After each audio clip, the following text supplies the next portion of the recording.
Break के बाद हम एक बार फिर हाजिर हैं कुछ और अहम खबरों के साथ। महाराष्ट्र सरकार की दिक्कतें लगातार बढ़ रही है, जहां जैतापुर के मसले पर शिवसेना विरोध कर रही है और अब वसई विरार से संबंधित मसला भी सरकार के लिए सरदर्द बना हुआ है। दरअसल वसई विरार महानगर पालिका में शामिल 35 गांव वासी इस बात का विरोध कर रहे हैं कि उन्हें महानगर पालिका में शामिल नहीं होना है। वसई से लेकर विधानसभा तक मार्च इन गांव वासियों ने निकाल लिया है। अब गोरेगांव से इनकी यात्रा शुरू होगी विधानसभा तक पहुंचने के लिए और यहीं पर मौजूद है हमारे सहयोगी राजीव सिंह इन्हीं प्रदर्शनकारियों के साथ।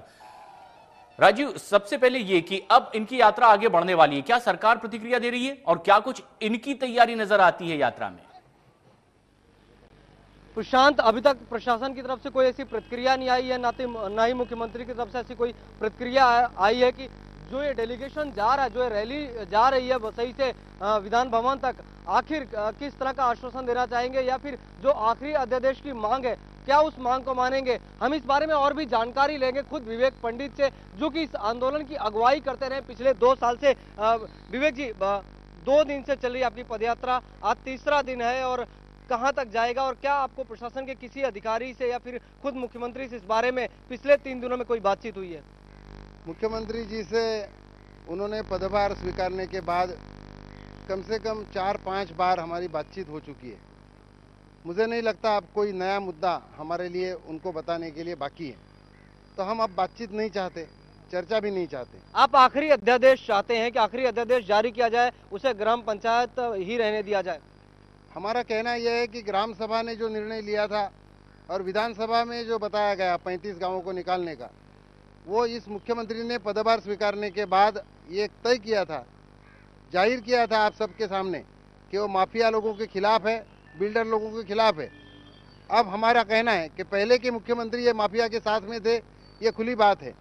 इस मुख्यमंत्री जी को ये साबित करना होगा कि वो जो बोल रहे हैं कि वो माफिया के खिलाफ है, वो सही है या गलत है। और मैं मानता हूं, प्रशासन के कुछ लोगों से हमारी बातचीत हुई थी, उनका यह कहना है कि टेक्निकल ग्राउंड से के नजरिए से अगर हम देखें तो कहीं ना कहीं थोड़ी सी मुश्किलें आ रही, क्योंकि पहले जो आबादी हुआ करती थी वसई विरार में 50-60 हजार या 1 लाख लोगों हुआ करते थे, लेकिन आज 8 लाख 10 लाख लोग हैं। ऐसे में इतना ज्यादा वहां पर पॉपुलेशन है कि उन सारे लोगों को सहूलियत दे पाना आसान नहीं होता है। इसके लिए वहां पर कारपोरेशन होना जरूरी है ताकि इंफ्रास्ट्रक्चर वहां पर जमाया जा सके, इसके अलावा फंडिंग की जा सके गवर्नमेंट के हिसाब से। तो आपको लगता नहीं कि वहां पे कारपोरेशन होना चाहिए या ग्राम पंचायत रहते हुए भी विकास संभव है?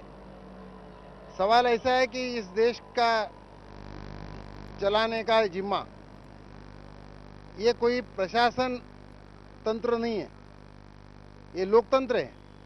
तो लोकतंत्र में ग्राम सभा को अधिकार है।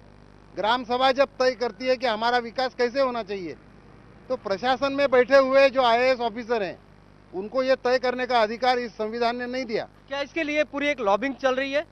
इसके लिए माफिया लोग अपनी लॉबिंग प्रशासन के द्वारा जरूर कर रहे हैं। कौन है वो लोग माफिया? कौन है वो माफिया?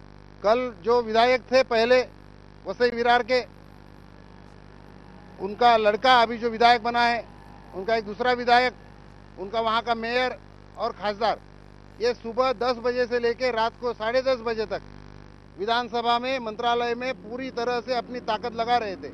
हमें ये देखना है कि माफिया की ताकत और माफिया का पैसा चलता है या जनता की आवाज चलती है। कितने विधायकों का समर्थन आप लोगों को प्राप्त है जो आप अपनी मांग लेके चल रहे हैं?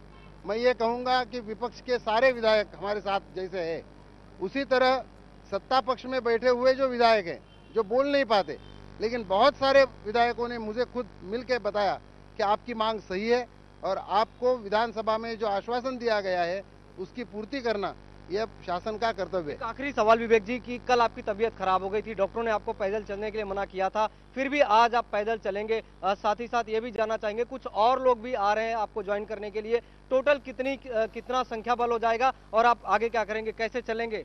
कल 2500 तक लोग थे, आज और बढ़ रहे हैं। अब ये संख्या कितनी होगी ये दोपहर तक आप ही देख सकोगे, मैं भी बता पाऊंगा आपको, लेकिन ये संख्या, ये काफिला बढ़ता ही जाएगा जैसे हम विधान भवन पहुंचेंगे। और जहां तक तबीयत का सवाल है, मैंने कल भी बताया था कि मेरी तबीयत जितनी खराब नहीं हुई हो, उतनी तबीयत यदि सरकार ये निर्णय नहीं लेती है तो उसकी खराब करने की ताकत हमारी है। बिल्कुल, जैसा कि प्रशांत आप सुन रहे खुद विवेक पंडित का कहना है कि वो सरकार की तबीयत खराब करने के लिए निकले हैं वसई से, ना कि अपनी तबीयत के बारे में सोच रहे हैं। जी बिल्कुल। और अब ये इनकी मांग लगातार किस तरीके से सरकार के कानों तक पहुंचती है और सरकार किस तरह से अब इन्हें सकारात्मक प्रतिक्रिया इन तक पहुंचाती है, ये देखने वाली बात होगी। लगातार आपसे भी अपडेट्स लेते रहेंगे राजीव, धन्यवाद आपका बहुत बहुत। और लगातार विरोध प्रदर्शन सरकार के खिलाफ चल रहा है। वहीं कुछ हादसे जो मुंबई शहर में पेश आते रहे, बीती रात लगातार 2 बड़े हादसे मुंबई शहर में देखने को मिले और एक बार फिर जाहिर हुआ कि क्यों आखिर इसे हादसों का शहर कहा जाता है। मरीन ड्राइव में एक पोर्श कार ने बाइक सवार को कुचल दिया।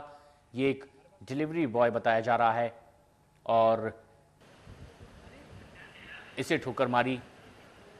यह एक्सीडेंट कितना जोरदार था, इन तस्वीरों को देखकर लगाया जा सकता है इस बात का अंदाजा। अनिकेश नाम बताया जा रहा है उस युवक का जिसे ठोकर मारी थी इस कार ने। और ये एक बार फिर एक रईस ज़ादे की करतूत के तौर पर सामने निकल कर आया। अनिल को मैंने काफ़ी टाइम वो डिलीवरी करने आता था, हमारे घर पे आया हुआ है, फ्रेंड्स लोग यहाँ पे पार्टी, तो रेगुलर फूड लेके आता था। अच्छा बंदा था, एकदम ऑनेस्ट हार्ड वर्किंग बंदा था, गरीब लड़का था। उसकी लाइक पता नहीं, ऐसे नहीं सोच सकते कि ये लड़के की वजह से कुछ हुआ है। बेसिकली उसमें कम्प्लीटली वो गाड़ी वाले का फॉल्ट था। जो हिसाब से उसको गाड़ी वाले ने बुरी तरह से उसको उड़ा दिया था उसकी स्पीड ने, तो इट्स उसकी उसमें कोई गलती नहीं थी। एनीवन कैन मेक श्योर उसके यहाँ पे लिटरली होल हो गया था, यहाँ से पूरा ब्लीडिंग आ रहा था, उसका हाथ कट गया था, उसके पैर में बुरी तरह से ये था कि आप देख सकते हो कि उसका पैर बुरी तरह से ये हो गया, कम्प्लीटली डैमेज्ड हो गया, यू कैन से। तो बीती रात मरीन ड्राइव में हुआ था यह हादसा, लेकिन एक और हादसा जब ये बात जाहिर हुई कि किस तरह से रफ्तार का कहर मुंबई शहर में बीती रात देखने मिला है। मुंबई के पेटल रोड इलाके में तेज रफ्तार से आ रही होंडा सिटी कार ने पार्किंग में खड़ी एक टोयोटा गाड़ी को जोरदार टक्कर मारी और ये टक्कर इतनी जोरदार थी कि रोड पर खड़ी टोयोटा गाड़ी पलट भी गई। होंडा सिटी कार में 4 लोग सवार थे। बताया जा रहा है कि 2 लड़के और 2 लड़कियां इसमें सवार थे। 2 लड़कियां जो पीछे बैठी थी, इनकी हालत गंभीर बताई जा रही है और इस होंडा सिटी कार का पिछला हिस्सा ज्यादा क्षतिग्रस्त हुआ है। 2 लड़कियां जो गंभीर अवस्था में हैं, इन्हें जसलोक अस्पताल में भर्ती कराया गया है। होंडा कार वो स्पीड में अपना गिरगांव से महालक्ष्मी की तरफ जा रही थी। हाँ, उसने जो है वो स्कीड हो गई, ज़्यादा रफ्तार में थी। प्रभु कुंज बिल्डिंग के पास एक गाड़ी खड़ी थी, उस गाड़ी को ठोका, उस गाड़ी का भी नुकसान किया और एक इनोवा गाड़ी थी, उसके भी गाड़ी का थोड़ा सा नुकसान किया है। और जो उसमें 4 लोग हैं जख्मी हैं, जसलोक हॉस्पिटल में। मुंबई के पेट्रोल इलाके में प्रभु कुंज बिल्डिंग के पास जहां रहती हैं लता मंगेशकर, ये हुआ सड़क पर एक बड़ा हादसा। बुलेटिन में खबरें लगातार जारी रहेंगी। फिलहाल एक छोटे से ब्रेक के लिए हम यहां रुक रहे हैं, आप बने रहें हमारे साथ।